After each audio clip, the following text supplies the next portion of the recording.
Good morning, Matthew. Tell me about yourself. What's your name? What are you doing? Why are you here? Good morning. It is April 2020, mid-April.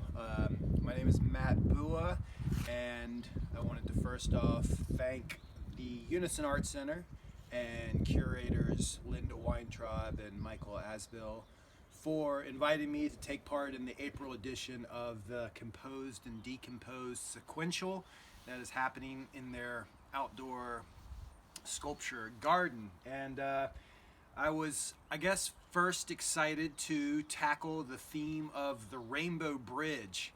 I like to build roadside attractions, and I like to, you know, build things that, will attract people's attention off the road. So I guess I'll start with what is the Rainbow Bridge.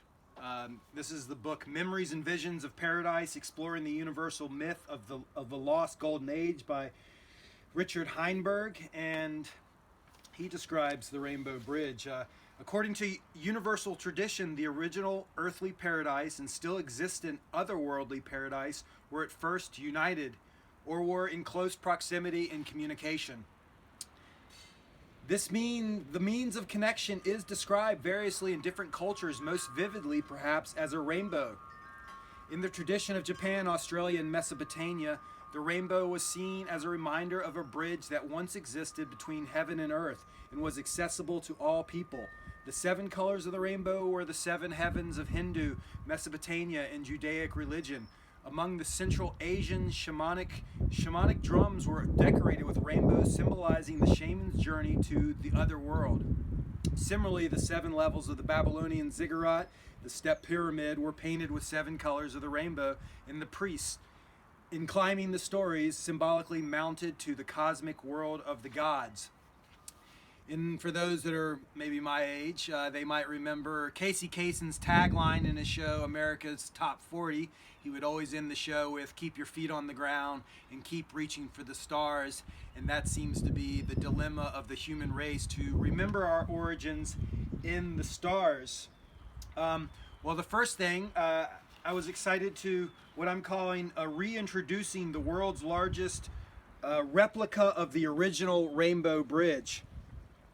And it's a reintroduction because a lot of times we forget about these old ways.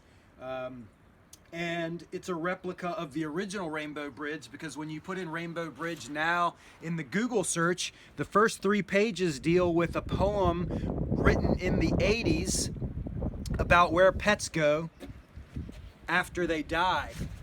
And you really have to dig a lot deeper to find out that that poem is slightly inspired by the Norse mythology of their version of the Rainbow Bridge, referred to as Bifrost, Biforst, with the little dot over the I. But that is the burning bridge that connects Midgard, Earth, where we are now, to Asgard, the garden where the gods lived. And that seemed like an important thing. So, going out to the site on April 1st of this year, it was exciting to take the 3 towers. One was still standing by John McDonough, his carbon neutral, and I tied them together because I was working on structurally making them more integral so that I could climb up to install the world's largest replica of the original Rainbow Bridge. And I intertwined birch bark, whole birch bark that I put between a giant grapevine that I found growing up a tree, and intertwined that through the tower to represent the bridge.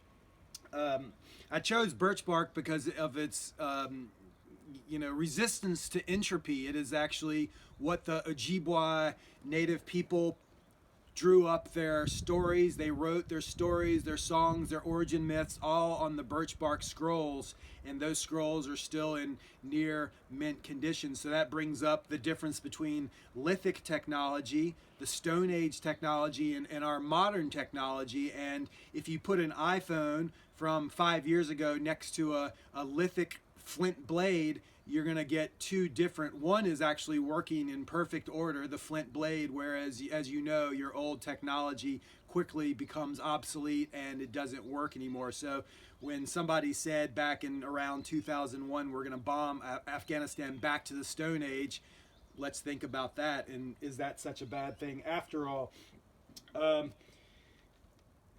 So the Rainbow Bridge, it has many other places it could go. I mean, if anyone has read The Invisible Rainbow by Arthur Furstenberg, it's a 2016 book all about how the EMF fields actually affect our body, and that's what is the invisible rainbow. What is the rainbow connection that the Muppets, Kermit sang about?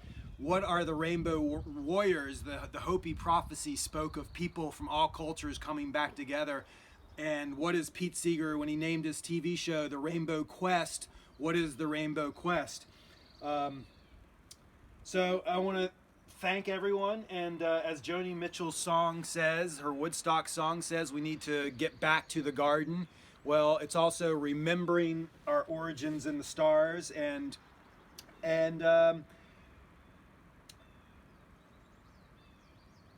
here we have the colors of our chakras, the red, orange, yellow, green, blue, and purple, that relate to, of course, the rainbow, that relate to many other things, but we are really light, and I think art is the most important thing to do in these times of troubles, because as we are the ones who need to think outside the box and use all the silver lining we can to evolve, to remember our story, our myth. So thank you, and please go out there and celebrate life.